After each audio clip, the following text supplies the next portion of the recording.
You'll never have the sacred stone. Oh, this you crazy mother. This is the Wisekrakrbusiness and Warframe, and today we're going to take a look at the CONVECTRIX. And this is a shotgun that shoots beams. So, there's something special. The first build is a heat and corrosive build, great against the grenadier. Since this weapon consumes a lot of ammo, we need a shotgun ammo mutation. And this weapon has a limited range, and that's why we use Sinister Reach for some extra range, and Seeking Fury for a little bit faster reload speed and punch through. When in battle, you need to hold down your mouse buttons to get the beam out, and then just slice open all your enemies in front of you. And this weapon has a large magazine, so you can keep your beam out a very long time. Since this weapon has two beams, both beams deal half of the total damage. But once connected, they deal all the damage. The second build is basically the same as the first, only this time with electricity and viral damage. Now we can see that this weapon deals a lot of damage over a short time and is great against large groups of enemies because of the punch through. This weapon doesn't have a lot of range, and that's why we installed Sinister Reach, but still, sometimes you need to move forward a little bit to kill your enemies.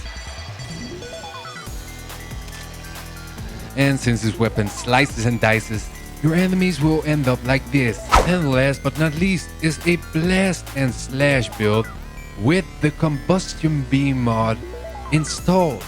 And this time we don't have Seeking Fury but Seeking Force, so no longer a little bit of reload speed but only the punch through.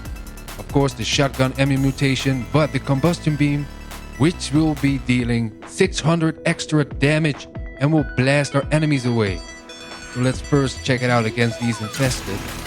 And as you can see, your enemies will deal blast damage after they die, and the damage will spread out over 15 meters.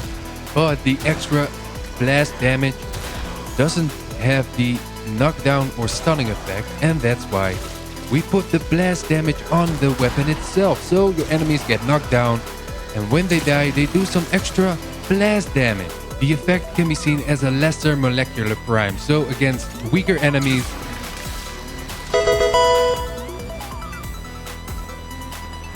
against a little bit higher level enemies, we can see that the blast damage still knocks down your enemies, and after they die, they deal again some blast damage. So here we can see it coming all together.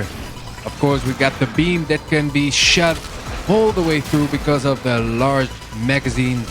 And of course, we got the punch through, so that you can shoot through doors and through enemies. And of course, we got the blast damage, and of course, the blast damage after they die. So, ladies and gentlemen, I hope you enjoyed this video. Check me out on all my other ones, and I hope to see you there. And until then, adios.